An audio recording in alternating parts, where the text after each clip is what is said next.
Oke, Sampurasun. Assalamualaikum warahmatullahi wabarakatuh. Apa kabar teman-teman semuanya? Semoga selalu sehat walafiat dimanapun sahabat berada. Nah, di episode kali ini biasanya saya di studio, tapi kali ini saya datang dan juga silaturahmi sama saya bilang adalah sahabat saya, partner saya, dan juga senior saya. Saya harus banyak belajar dari beliau nih. Aduh, tentang bagaimana merintis usaha dari benar-benar nol sampai beliau sekarang.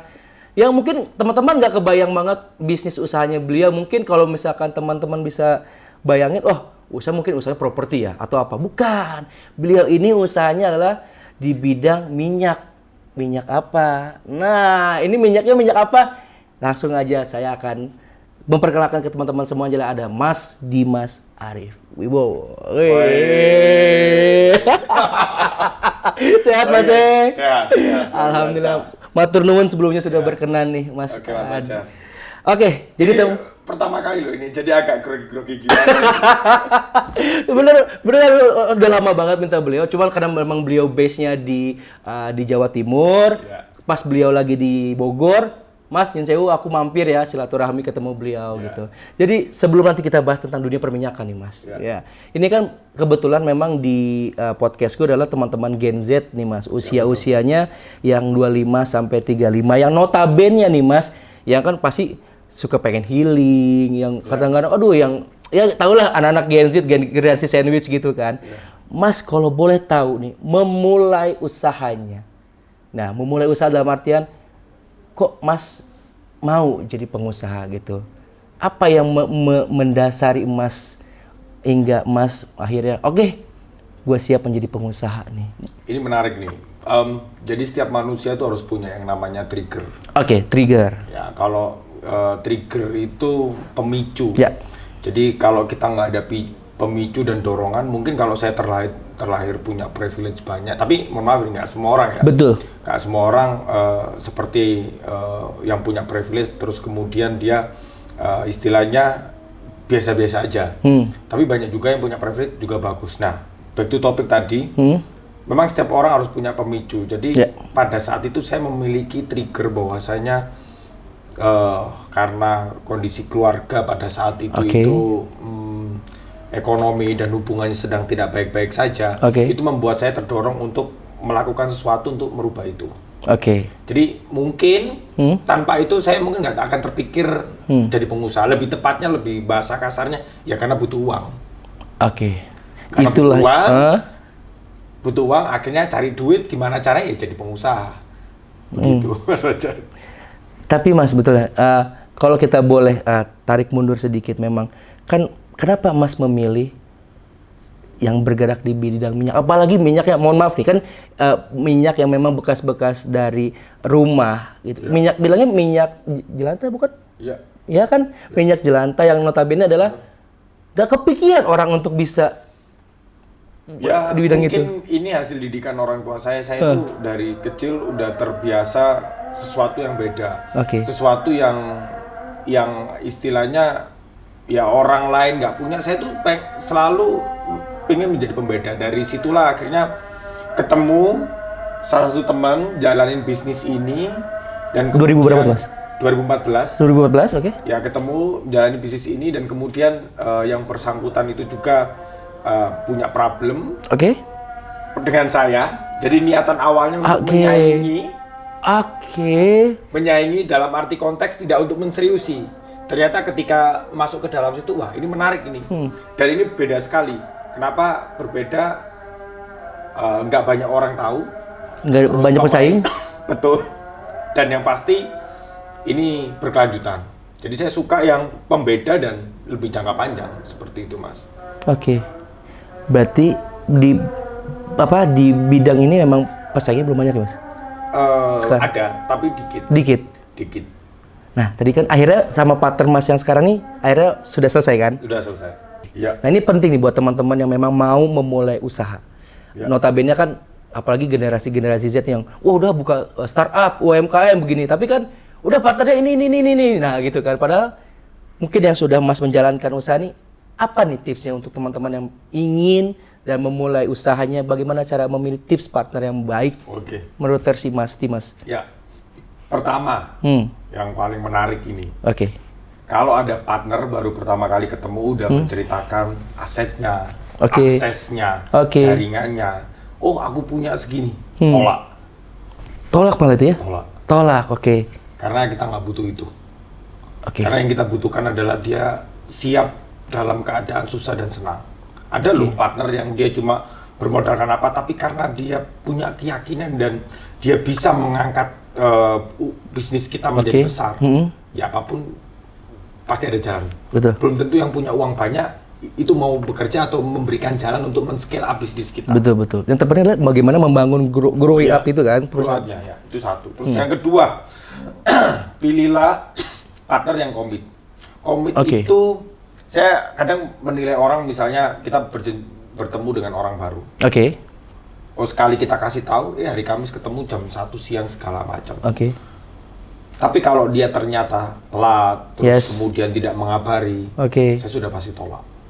Langsung karena tolak dari ya? hal kecil dia tidak bisa menghargai waktu, apalagi dalam hal besar dia lebih tidak bisa menghargai kita sebagai partner. Oke. Dan yang ketiga, pilihlah partner yang memang kamu tahu rumahnya, keluarganya, asal usulnya, seperti kata Pak Ilmi yang disampaikan. Yeah.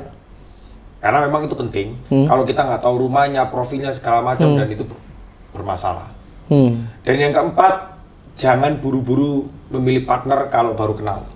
Jangan tergesa-gesa atau ingat ya. Kita harus tahu dia kalau posisi tersinggung gimana, posisi marah gimana, dan posisi apapun itu kita tahu karakter dia. Oke. Dan yang terakhir nih, yang paling sangat amat penting, kita wajib buka-bukaan kalau memang tujuannya cari partner. Selama ini partner yang saya peroleh itu dalam keadaan buka-bukaan, bukan dalam keadaan tertutup. Nah, ini penyakit para Gen Z. Itu kalau misalnya saya karena pernah dipropose orang untuk menawarkan bisnisnya, dia selalu menceritakan yang hal baik-baik. Contohnya, iya Pak, bisnis saya sekarang untungnya sekian, asetnya sekian. Padahal dia untuk bernafas saja udah ngap-ngapan. Jadi lebih baik jujur. Ada satu prinsip kehidupan saya adalah jujur itu aman. Jujur itu aman. Ya, itu salah satu doktrin yang saya terima, bahwasanya ya apapun yang kita lakukan, jujur itu aman. Walaupun itu jujur itu punya resiko besar buat kita, resiko hukum atau apapun itu. Ya intinya jujur itu aman. Itu sih Mas Fajar. Berarti lebih, kalaupun Mas mungkin diterapkan juga ke karyawan, Mas berarti poin utama pun mencari karyawan adalah yang penting jujur dulu ya? Betul. Baru mau pintar mau apa itu bisa. Dari 5 hal yang tadi, yang paling penting itu yang terakhir. Ketika di tahapan itu kita menceritakan dan dia bisa menerima dan itu hal wajar, karena semua orang paham soal bisnis itu nggak ada yang kemudian naik terus. Betul, pasti ada pasang surut, betul. Nah, karena ada pasang surut itu, jujur itu lebih baik dan aman. Begitu, daripada udah baik, dia orang ekspektasinya sudah tinggi, ya kebanyakan terjadi nih. Ekspektasi udah tinggi kemudian dibongkar semuanya dalam perusahaan, lo kok gini. Karena saya punya keyakinan kalau kita sekali jelek di mata orang lain, kita akan susah juga di mata, karena dunia ini sempit. Dunia itu sempit, betul. Biarpun kata orang, bumi itu bulat. Bener. Mas, aku boleh nggak ini lebih deep lagi nih kalau bertanya tentang, apalagi kan Mas, aku sebetulnya ketemu dengan beliau ini di salah satu seminarnya CEO Mastermind yang memang dibentuk oleh Pak Helmi, kemudian Pak Mardigu, Pak Sandi dan juga Pak Gita. Ketemu beliau, akhirnya waktu itu lebih intimate lagi, ketemu lagi pada saat acara ASMI ulang tahun yang pertama. Kebetulan beliau adalah ketua panitia. Diamanai. Aku terbesit ada pengen bertanya kepada Mas. Mas, ada nggak sih pesan dari orang tua yang sekarang Mas kan sebagai orang tua juga di rumah, dalam artian untuk membimbing anak-anak yang mungkin kira-kira selalu Mas tanamkan dan itu Mas terapin, baik itu di dunia kerja ataupun mungkin keseharian Mas yang ibarat ini pesan mama atau orang bapak, ibu yang mungkin selalu Mas tanamin di kehidupan Mas, apa Mas? Ada 3 hal. Apa tuh? Pertama, disiplin. Disiplin. Berarti lebih ke disiplin waktu gitu ya? Ya, dari kecil itu orang tua saya terbilang jahat ya. Maksudnya galak lah. Otoriter. Galaknya itu tegas kali ya. Ya disiplin kayak gitu. Disiplin itu dalam segala hal. Oke. Dalam segala hal, dan kemudian yang kedua itu adalah komitmen atau amanah. Oke, amanah. Komitmen dan amanah. Jadi kalau ketika kita diberikan apapun, jadi sampai hari ini orang tua saya berpesan, semoga kamu jadi pengusaha yang amanah. Karena nggak mudah membawa karyawan yang kapal sebegini banyak. Dan yang terakhir mungkin ini orang tua yang luar biasa ya, ibadah. Jangan ditinggalin ibadah ya. Ya, itu salah satu poin yang sangat amat penting sih. Jadi kata beliau, walaupun kamu sehebat apapun, tapi ternyata kamu melupakan Tuhanmu, ini akan sia-sia. Karena saya ada satu kepercayaan saya yang sampai saat ini saya pegang. Oke. Tanpa doa orang yang sayang kepada saya, itu akan sia-sia. Oke. Makanya kalau kita telah lagi, kalau kita belah lagi, doa berarti kan kembali lagi kepada ibadah. Betul. Kita saya meyakinin bahwasanya Mas Fajar, saya bisa di posisi ini semua ada faktor keberuntungan. Iya. Banyak orang punya jaringan, punya uang banyak, punya apapun yang ini, tapi ada satu faktor yang nggak bisa dimiliki, yaitu keberuntungan. Dan saya meyakini bahwasanya keberuntungan itu bisa diciptakan. Oke. Dengan apa? Kita menanam bibit itu di masa lalu dengan baik. Salah satu contohnya menjadi orang disiplin. Oke. Amanah, komitmen, dan yang kemudian kita hubungan dengan Tuhan yang baik. Yeah. Ini menarik ini, kalau saya menaruh hubungan Tuhan dengan baik itu nomor 3, bukan yang pertama. 1 dan 2 ini kan berkaitan dengan manusia, disiplin sama komitmen dan amanah. Berarti hablum minallah dan hablum minannasnya harus benar-benar seimbang banget Mas. Nah, kalau saya punya kayak beda ini. Oh beda nih? Oh beda? Hablum minallahnya itu malah terakhir kalau saya. Malah hablum minannas dulu nih yang Ya. Oke. Tahu nggak kenapa? Kenapa tuh? Manusia itu belum tentu maha pemaaf. Oke. Tapi Tuhan maha segalanya. Karena saya percaya itu, jadi kadangkala kalau kita bumin Allah dulu, tapi kalau manusianya masih nyumpahin nggak ikhlas sama apa yang kita lakukan, ya Allah juga nggak akan ngabulin doa kita. Benar-benar. Jadi paling kunci utama kita harus berhubungan baik dengan sekitar, dengan alam, dengan manusia segala macam, sehingga apa yang kita tanamkan itu menghasilkan yang namanya keberuntungan di masa depan. Oke. Keberuntungan banyak hal. Contoh, aku lagi nggak ada kerjaan nih, proyekan, tapi karena kita menanam kebaikan di masa lalu, kita akan tuai di masa depan. Dan saya percaya itu. Itu pasti sih Mas. Dan ya, mungkin ada orang yang terlalu pintar menganggap keberuntungan itu nggak ada. Yang ada itu hasil kerja keras. Kalau saya enggak, keberuntungan tetap ada. Karena hidup saya serba tidak logika. Ya, saya sampai hari ini saya itu ekspor minyak goreng bekas ke Rotterdam, ke Amerika, ke Malaysia, ke Singapura, ke Korea, ke Jepang. Percaya enggak? Saya tuh nggak pernah ke Eropa sampai hari ini. Oh ya? Percaya enggak kalau saya sampai hari ini tuh nggak bisa bahasa Inggris. Saya masih pakai Google Translate. Kenapa saya sebangga ini? Karena saya mau bilang, kamu mau lulusan mana, kamu mau dari mana, kalau ujung-ujungnya ya ada faktor keberuntungan yang menyertaimu. Dari mana keberuntungan itu? Hubungan baik dari manusia dan hubungan baik dengan Tuhan. Kalau kita lakukan itu kayak ibaratnya booster buat kita. Kalau kita udah di titik terpojok, itu pasti akan dapat kita boosternya itu. Itu sih Mas. Bener. Ini deep banget nih. Ini deep banget. Ini beda kan? Iya, bener. Aku punya Allah harus imbang. Iya, betul. Saya lebih dahulukan manusianya dulu. Karena banyak yang orang pintar agama, tapi tidak bisa memperlakukan manusia dengan baik. Akhirnya bisnisnya jatuh. Bener. Ada banyak orang di luar sana yang memang dari physically kuat secara agama, tapi ternyata itu. Iya, hubungan dengan. Dan itu yang membuat faktor keberuntungan dia nggak bulat. Iya. Faktor keberuntungannya dia pun 60%, 70%. Banyak kok yang lulusan S3, banyak kok Ya bukan berarti saya ngomong gini, ya udah kamu nggak usah sekolah, bukan. Tapi itu sebagai booster kita menghadapi tantangan ke depan, begitu sih. Oke. Wow, kita minum dulu Mas, biar enak, biar lebih enak, lebih nyantai. Ini. Oke, ini penting juga nih Mas buat teman-teman Gen Z bahwa mungkin aku juga berpikir bahwa kalau mau kita dimanusiakan orang, manusiakanlah dulu orang lain, baru kita akan dimanusiakan. Kalau misalkan kita mau dihargai sama orang lain, hargai dulu orang lain. Itu yang penting sih Mas. Ya, dan itu udah pasti akan kena ke kita juga gitu ya. Dan setuju juga dengan pendapat Mas yang bahwa apa yang kamu tanam dulu itu akan nanti akan menjadi keberuntungan kita. Benar-benar. Iya sih. Ya, itu udah benar sih. Tapi ketika kita sudah punya 3 hal yang tadi mengenai apa namanya bagaimana menciptakan keberuntungan, kita harus nggak melupakan satu hal, prinsip saya. Apa itu Mas? Yakin, yakini, yakinkan. Yakini, yakinkan. Yakinkan. Oh, yakin, yakini, dan yakinkan. Ya. Kenapa? Setiap orang punya mimpi yang besar. Ya. Tapi kenapa mimpinya nggak bisa dieksekusi? Karena dia tidak mempunyai keyakinan terhadap apa yang dia lakukan. Oke. Banyak. Jadi ini relate juga. Tadi saya bicara tentang keberuntungan diciptakan segala macam.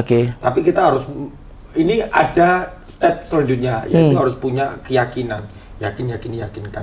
Banyak orang punya bisnis, coba-coba, udah aku usaha beras deh, distributor beras atau segala macam. Tapi karena dia nggak yakin, 3 bulan tutup. Iya. Karena dia nggak all out. Nggak all out tuh. Yakin itu bukan di kata, tapi di perbuatan. Betul. Bagaimana dia mendorong? Contoh gini, dulu orang banyak menganggap saya impossible melakukan ini. Oke, berarti banyak orang memandang sebelah mata banget tuh Mas. Banyak teman-teman saya dibully segala macam karena menganggap satu bisnisnya aneh. Iya. Jorok. Bahkan ada salah satu teman yang menyarankan tutup aja bisnismu. Oke. Tapi karena kita meyakini bisnis ini akan menjadi besar dan punya sesuatu yang nilai besar, ya saya akan lakukan. Dan ketika melakukan itu kita nggak perlu khawatir karena kita tidak pernah melakukan atau mengecewakan kepada orang-orang di masa lalu. Dan itulah faktor keberuntungan yang harus kita pegang. Iya, benar-benar. Ya contoh hari ini saya beruntung kenal Mas Fajar. Kalau nggak gitu saya nggak diajak podcast. Aku juga beruntung banget karena bisa kenal Mas Dimas. Kalau nggak dulu aku keakraban dan dekat dengan Mas. Itu benar-benar. Itu kan sangat penting sih Pak di hidup saya. Tadi ngomongin juga Mas bilang tadi kan teman Mas ada yang membelah sebelah mata ataupun apa. Aku pernah dilihat di Instagramnya beliau waktu itu postingan pertama kali beliau pada saat masih, ya Allah, masih masih belum seperti ini visualnya. Nanti kita tampilin di sini. Ini ada visual beliau. Aku lihat banget ini Mas Dimas bener. Ya kan Mas pada posting ya di Saya itu lebih suka meng-share tentang pencapaian. Pencapaian, oke. Pencapaian dalam arti saya itu pengen bilang ke semua orang, ada satu kalimat dari saya, selama kita dan mereka sama-sama makan nasi dan minum air putih, jangan pernah kecilkan mimpimu. Oke, selama mereka masih makan nasi dan minum air putih, jangan pernah mengecilkan mimpimu. Karena kita dan mereka sama, nggak ada bedanya. Kita dengan orang-orang yang sekarang jadi pejabat, jadi pengusaha besar, nggak ada bedanya kok. Yang membedakan adalah satu, niat dan tujuan serta semangatnya. Niat kalau dibedah lagi berkaitan dengan yakin, yakini. Kau bilang niat tapi kamu nggak yakin, ngomong kosong. Iya, ngomong kosong. Bener. Jadi, dan ini next step lagi. Setelah kita menciptakan keberuntungan, terus meyakini, dan kemudian kita harus punya tujuan. Tujuan itu apa? Angan-angan dan mimpi di depan itu mau jadi apa itu harus ada. Itu modal kuat menjadi seorang pengusaha. Oke, Mas, ini kan lebih dalam lagi aku pengen tahu tentang seorang Mas Dimas yang mungkin Mas berapa bersaudara kalau boleh tahu? 3. Yang pertama udah meninggal, jadi saya tinggal saya sama kakak perempuan. Oh, berarti Mas paling bontot? Ya, paling bontot. Dan yang jadi pengusaha hanya Mas atau? Iya, hanya saya. Berarti kakak yang satu ngikut? Iya. suami berarti ya? Iya. Kakak yang ini cowok. Oh, sama-sama cowok. Ya. Oke, Mas. Ini ada juga pertanyaan dari Gen Z yang mungkin sering banget ditanyakan ke aku. Tapi kan kita langsung tanya kepada pelaku usahanya nih, kayak gitu. Ini Mas, lebih utama untuk teman-teman yang fresh graduate nih, apakah jadi pekerja dulu atau langsung buka usaha? Kalau dari sudut pandang Mas Dimas, kan ini Mas kita, gak punya modal nih Mas, gak punya ini. Ya udah deh gue tapi gue jadi pekerja. Iya kan, apalagi anak-anak Gen Z begitu modelnya kan. Mungkin kalau dari Mas gimana? Bebas sih, menurut saya bebas. Selama kita punya modal tadi, kamu punya keberuntungan, di mana kamu melakukan sesuatu hal yang baik di masa lalu. Itu jadi modalmu, itu modal. Yang kedua, kemudian kamu juga harus punya keyakinan atau niat, dan terakhir harus punya tujuan. Kalau kamu punya itu, mau kamu fresh graduate, kamu bisa. Tapi ada tapinya nih. Ada tapi. Angsa yang baru lahir dengan angsa yang sudah matang beda. Jadi mau jadi apa dulu? Kalau mau jadi angsa yang lebih matang, mau ombaknya sekencang apapun dia bisa melalui. Tapi kalau angsa baru lahir, udah terpa ombak, ada resiko. Betul. Artinya apa? Penting ini menjadi seorang pengusaha punya risk taker. High risk, high return ya. Harus bisa jadi risk taker yang sangat handal.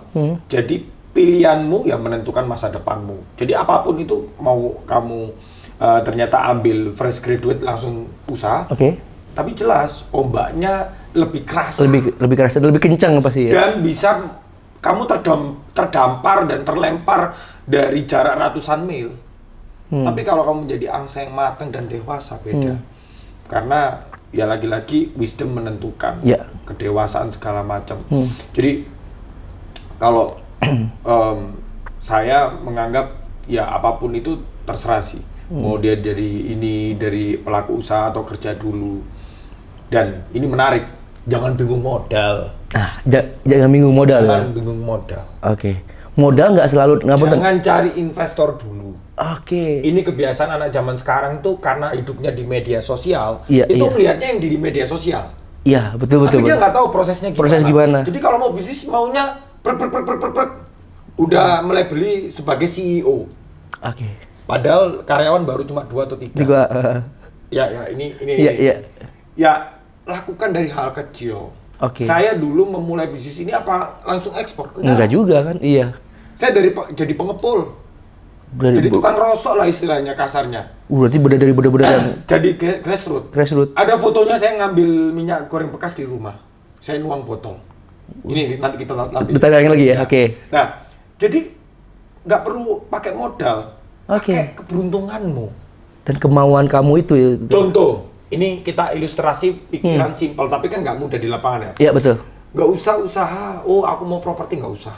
Usaha aja yang simpel, jualan sembako. Jualan sembako. Kan kita bisa, karena kita punya keberuntungan. Keberuntungan itu menghasilkan jaringan, kenalan, dan sebagainya macam. Ngelobi supplier beras. Pak, ini saya jualin boleh? Nanti saya dapat fee. Dari situ, fee itu terkumpul, segala macam, baru ada modal naik 1 tingkat. Bukan jadi sales atau jadi penghubung. Tapi jadi penjual ecer. Kapasitasnya dinaikin. Ada modal lagi, dinaikin lagi. Naik level lagi. Reseller jadi distributor. Distributor jadi pabrikan. Kayak gitu. Kita manusia nggak bisa bim salah bim kecuali punya privilege. Tapi ingat, kalian yang hari ini nggak punya privilege atau apapun, jangan minder. Karena apa? Yang punya privilege itu seperti apa yang saya sampaikan di awal. Seperti angsa muda tadi. Punya uang banyak, punya jaringan banyak, tapi sekali ombaknya kenceng, terus tsunami-nya gede, bubar jalan. Benar-benar. Jangan pernah minder. Perkuat fundamentalnya dulu. Perkuat jam terbangnya dulu. Kalau memang udah siap menjadi high risk, nggak apa-apa, fresh graduate langsung buka. Tapi nggak boleh idealis. Ini penting juga nih, nggak boleh idealis. Harus fleksibel ya kalau pengusaha ya? Iya, idealis dalam arti usaha nggak perlu gede-gede. Oke. Nggak perlu terlihat keren. Ini penyakitnya anak muda, harus terlihat keren. Startup. Ini saya kritisi. Kalau semuanya udah mainnya di startup, digitalisasi segala macam harus ads. Terus siapa yang jalankan bisnis konvensional? Iya, benar. Siapa yang jalankan bisnis? Contohnya, inilah ya, simpelnya ya. Apa ya? Saya bisa ngambil contoh apa yang konvensional ya. Katakanlah. Ya contohnya kayak tadi suplai beras atau sembako ataupun apa gitu ya. Nggak usah jauh-jauh jadi petani. Sedikit loh anak muda yang ini. Padahal kita proyeksikan dalam kurun waktu 10 tahun atau 20 tahun ke depan, profesi petani itu menurun, otomatis itu akan jadi blue ocean. Iya, benar-benar. Nah itu nggak dibikin anak zaman sekarang. Pada fokus AI, desain segala macam. Dia melupakan itu. Benar-benar. Padahal yang fundamental yang itunya mereka harusnya diperkuat juga ya dengan bisnis yang bagus ya blue ocean, untungnya masih gede. Iya benar-benar. Masih dianggap UKM gitu. Ya seperti saya UKM. Beliau UKM nih. Mas, kalau boleh mungkin juga terbuka sharing juga kepada kita semua bahwa Mas berarti dari tahun 2014 sampai sekarang kan? Tadi Mas bilang Mas sudah mengekspor ya, itu ke beberapa negara. Nggak pernah kebayang pastinya? Nggak pernah kebayang, karena saya memulai dari hal kecil dan saya baru ekspor 2019. Wow. Dan titik apa yang membuat orang akhirnya percaya dengan usaha Mas gitu, yang meyakinkan, di titik apa tuh akhirnya bisa? Wow. Dari awal saya yakin, cuma orang lain nggak yakin. Ingat, kita hidup tuh nggak butuh pengakuan. Kalau kita butuh pengakuan, saya nggak mungkin jalanin bisnis jelantah di awal. Iya sih, bener Mas. Ya itu tadi, karena zaman sekarang ngelihatnya yang keren. Iya. Sama yang paling penting harus konsisten dengan bisnisnya. Kalau udah satu-satu, lu nggak usah nengok kemana-mana. Kalau perlu pakai kacamata kuda, udah fokus. Makanya tadi modalnya yakin dulu, yakinkan. Yakin dengan apa yang kita putuskan, yakini dengan apa yang akan kita lakukan, yakinkan sekali lagi dengan apa yang kita putuskan dan apa yang akan kita lakukan. Kalau udah yakin itu, harusnya sih mau 5 tahun maupun seumur hidup nggak akan berubah. Bisnisnya nggak akan. Ya, kita lihat ya di luar sana banyak habis bisnis properti, besoknya jualan makanan. Jual makan, alasannya udah nggak laku nih. Iya. Loh, memang bisnis saya nggak ada peak season. Iya. Nggak ada summer season. Nggak ada titik pacekliknya. Ada. Itulah seninya dalam berbisnis. Jangan lu tinggalin, karena itu cinta pertama. Iya benar. Dan jangan buru-buru bikin bisnis baru. Oke. Dan buatlah bisnis itu yang relate dengan bisnis utama, jadi tanpa meninggalkan bisnis utamanya. Oke. Jadi melebar kemana-mana. Nggak apa-apa Mas. Ya. Itu kan juga penting buat kita semua bahwa itu aja teman-teman para Gen Z, generasi sandwich nih yang mungkin haus akan ilmu yang lu nggak dapet di sekolah ataupun di kampus ya Mas ya. Ini ilmu hidup nih, ilmu hidup. Nah Mas, kembali lagi, mungkin saya lebih banyaknya pengen ke personal Mas sih, yang memang aku tertarik banget gitu, yang sekarang notabene adalah ya Mas sudah share ke mana-mana minyak gitu kan, terus dari support keluarga sendiri, yang mungkin ini juga penting nih Mas buat teman-teman yang mau bikin usaha dengan apa ya, kalau aku pribadi kan mungkin kalau aku adalah aku yang di swasta, istriku yang di pemerintahan lah, saya kayak gitu. Apakah harus kayak gitu Mas, atau dua-duanya mengikuti? Maksudnya dalam artian satu kapal yang sama gitu, atau bagaimana kalau mungkin Mas menyikapi akan hal itu buat teman-teman pasangan muda nih yang kira-kira mau membangun usahanya?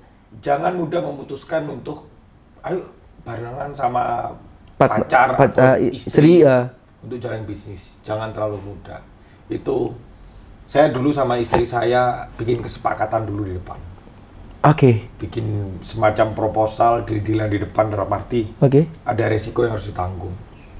Sering cekcok, sering berantem itu pasti. Tapi udah pasti saya cekcok dan berantem itu masalah bisnis. Nggak ada masalah lain. Nah, Saya kembalikan ke masing-masing sih. Kalau orang lebih prefer gini, ya tergantung. Tapi ketika Anda tidak meyakini bahwasanya pasangan Anda tidak bisa mensupport bisnis Anda, ya jangan. Oke. Jangan diganggu. Jangan dipaksa untuk. Dan jangan dipaksa. Jangan dipaksa. Saya sama istri tuh ngalir aja. Dari awal. Karena saya udah komitmen dari awal mau mengajak nikah dia, saya sampaikan kamu nggak usah kerja, kamu urusi bisnis, dan dia oke. Dengan resi. Tapi ada titik yang paling sedia. Kalau bisnis jalani dengan istri itu, kita harus siap ninggalin anak lagi lucu-lucunya. Wah, momen itu yang golden age. Golden age itu. Saya kalau cerita itu cukup sedih ya, dimana istri saya baru selesai operasi cesar dapat seminggu, saya sudah ajak dia kemana-mana. Langsung bekerja lagi? Iya. Oke. Dan sampai hari ini tuh anak saya lebih dekat sama neninya, bibinya. Dan satunya lagi lebih dekat sama kakek sama neneknya. Sebenarnya sedih sih dalam arti. Tapi gini, karena saya dulunya itu berasal dari yang kurang berkecukupan. Jadi saya punya prinsip. Keturunan saya itu nanti ke depan anak-anak saya itu ya istilahnya jangan sampai susah. Itu yang membuat trigger saya harus semakin yakin. Setiap keputusan kita ambil, kalau kita couple-planner, ya siap-siap. Waktu buat keluarga jarang. Makanya mungkin di momen ini, ya Mas, kalau misalnya keluar kota, Mas ikut semua anak? Jarang, ini baru ini. Baru ini? Ya. Baru ini? Karena fokus bekerja. Oke. Karena punya tanggung jawab terhadap perusahaan, punya tanggung jawab terhadap karyawan. Ya ini yang karyawan nggak lihat. Karyawan hanya melihat, wah ini kalau perusahaan untung, karyawannya yang sengsara, nggak tahu pengorbanan kita jauh lebih besar. 24 jam kita mikirin perusahaan dari pulang, udah di dalam kamar sekarang, dan tapi nggak mudah. Memang banyak orang mengatakan jalan berdua sama istri itu nggak mudah. Ada sisi-sisi lain yang memang harus bisa profesional. Dan kuncinya kalau jalan sama couple-planner harus bagi tugas, nggak bisa. Keputusan operasional berdua nggak bisa. Kalau saya udah dibagi tuh ya? Uang istri. Kalau urusan operasional ke saya. Jadi ketika operasional udah diputusin dulu, final keputusan tetap di keuangan. Dan selalu gitu, dan kita harus bisa menghargai. Itu. Setiap keputusan yang udah diambil ini. Ya. Gitu. Kelihatannya enak kemana-mana berdua. Belum tentu. Anda tidak tahu di belakangnya. Gitu. Jadi yang buat sekarang sama pacarnya latihan buat usaha bareng, boleh. Boleh. Bagus itu. Cuma kalau masih pacaran ngapain? Aduh, banyak itu di luar sana itu. Iya, dan jangan lama-lama. Pacaran bubar. Kalau lu serius, lu nikahin dong. Jangan pacaran doang emang ya. Jangan mau kondo. Ini buat cowok-cowok yang. Nah, itu. Ingat nih para cowok semua nih ya. Jangan mau kondo. Oke, Mas. Ini mungkin terakhir, sebetulnya banyak banget yang pengen saya bahas, tapi memang mungkin kalau memang nanti Mas Dimas ada berkenan di lain waktu, kita pas ke Malang, kita nanti mungkin mampir ke tempatnya beliau, mungkin bisa lebih lagi ngobrol lebih intim lagi dengan beliau. Makanya ikutin terus Waktu Cerita Fajar nih. Ini terakhir yang mungkin pengen saya juga minta insight dari Mas tentang bagaimana Mas menyikapi tentang mungkin ya kita pastilah dalam dunia bisnis kan ada naik turun, ada apa gitu kan. Cuman memang hal yang paling menguatkan Mas selain tadi poin-poin tadi yang mungkin Mas selalu terapkan ke karyawan nih, dalam artian gini, pastilah kan mungkin ataupun juga karyawan ada yang memang good and bad-nya juga gitu. Tapi kan Mas tetap harus profesional dalam sebagai CEO ataupun di rumah ataupun di kerjaan gitu kan. Bagaimana Mas memanage Mas itu sendiri untuk bisa selalu bisa on position di sini seperti ini, terus bagaimana turun ke karyawannya seperti apa yang mungkin teman-teman partner lain juga pengen menerapkan yang mungkin bisa Mas terapkan? Fundamental dalam perusahaan itu sangat penting. Jadi percuma kalau kita rekrut karyawan berpengalaman tinggi, gaji tinggi, lulusan tinggi, IPK-nya kumlot, itu nonsen. Yang paling penting adalah roh dari perusahaan itu sendiri. Jadi apa yang saya terapkan dengan perusahaan saya selalu memastikan kepada mereka bahwasanya perusahaan ini dibangun itu dari nol. Tujuannya apa? Artinya mereka bekerja itu harus punya rasa. Punya jiwa. Rasa dengan jiwa kalau nggak ada ya seperti badan tanpa jiwa. Oh, maksudnya raga tanpa iya, gitu. Jadi akhirnya kerjanya nggak all out dan kemudian kerjanya by benefit. Ya, saya paham semua orang itu butuh duit. Butuh cuan. Tapi ya penting banget kalau misalnya bekerja itu dengan hati segala macam. Tapi ya para owner perusahaan ya jangan sampai memanfaatkan gitu ya. Betul. Nah, ada satu doa yang saya tulis di kantor saya yang karyawan tahu dan itu dikelilingi oleh foto-foto pada saat susah perjuangannya itu. Ada satu doa yang menarik gini. Ya Tuhan, berikanlah kami jalan yang sukar. Berikanlah kami jalan yang sukar, tapi luhur. Dan jangan berikan kami jalan yang mudah. Tapi hina. Wah, dalam banget nih. Dalam. Ya. Coba boleh di ini Mas, di dalam. Baik lagi ke topik awal tadi yang saya sampaikan. Kita harus bisa memanusiakan manusia dengan menjadi manusia yang disiplin terhadap segala hal. Komitmen dan amanah segala hal. Komitmen dan amanah itu kan jujur segala macam. Iya. Dan itu bisa menciptakan keberuntungan kita. Sehingga saya bisa di posisi ini. Makanya saya selalu berdoa bahwasanya ya Tuhan berikanlah jalan yang sukar tapi luhur daripada jalan yang mudah tapi hina.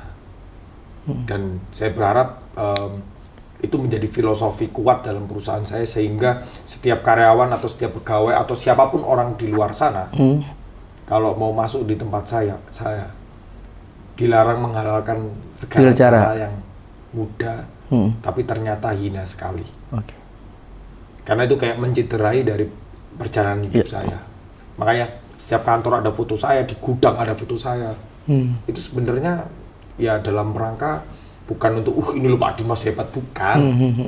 Tapi biar tahu maknanya bahwasanya ya kita semua sama, aku bisa loh, kamu masa nggak bisa? Dengan cara apa? Ya kamu jangan pakai jalan mudah tapi hina. Iya betul. Mending kamu jalan sukar tapi luhur. Karena dari jalan yang sukar tapi luhur, kamu bisa menciptakan keberuntungan yang sehingga kamu bisa pakai. Iya, nantinya buat kalian Mas. Betul. Itu sih. Dan itu Mas terapkan sampai sekarang. Dan saya selalu selamat. Diselamatkan Tuhan, diselamatkan segala apapun itu. Penting sih itu. Ya. Jadi sekali lagi teman-teman, jangan ya Tuhan pilihlah jalan yang Tuhan berikanlah kami jalan yang sukar tapi luhur dan jangan berikan kami jalan yang mudah tapi hina. Catat teman-teman. Mudah-mudahan ini bisa menjadi menjadi pemicu motivasi teman-teman semuanya di episode kali ini bahwa apapun kalian mau jadi pengusaha ataupun mungkin jadi pekerja ya Mas ya, ataupun jadilah yang terbaik. Jangan pernah untuk mungkin menusuk orang dari belakang. Betul. Jangan pernah memakan teman. Gitu-gitu ya. Jangan merebut pacar teman. Berbuat baiklah, manusiakanlah manusia. Terus kemudian berikan yang terbaik dan pasti selalu selipkan doa dan juga mungkin kalau misalkan kalian masih ada orang tua, selalu minta doa restu dari orang tua. Itu juga penting ya Mas ya. Sangat. Buat kepentingan kita dan juga maslahat buat semuanya. Jadi sekali lagi teman-teman, terima kasih sudah menyaksikan episode kali ini. Saya bersama dengan Mas Dimas. Thank you Mas Fajar. Saya bilangnya mungkin juragan, enggak pengusaha minyak. Pengusaha minyak. Yang mau kepo, monggo bisa nanti cek aja Instagramnya Mas Dimas ada di bawah ini gitu. Sekali lagi terima kasih Mas Dimas untuk waktunya. Sehat selalu. Juga yang pasti selalu memberikan manfaat yang banyak buat orang banyak. Dan teman-teman, terima kasih sudah mendengar dan menyaksikan Ruang Cerita Fajar episode kali ini. Tentunya masih ada episode-episode lain yang mungkin bisa kalian saksikan di bawah ini dan jangan lupa untuk like, comment, share, and subscribe YouTube Ruang Cerita Fajar. Sampai ketemu lagi di episode berikutnya. Wassalamualaikum warahmatullahi wabarakatuh. Dah.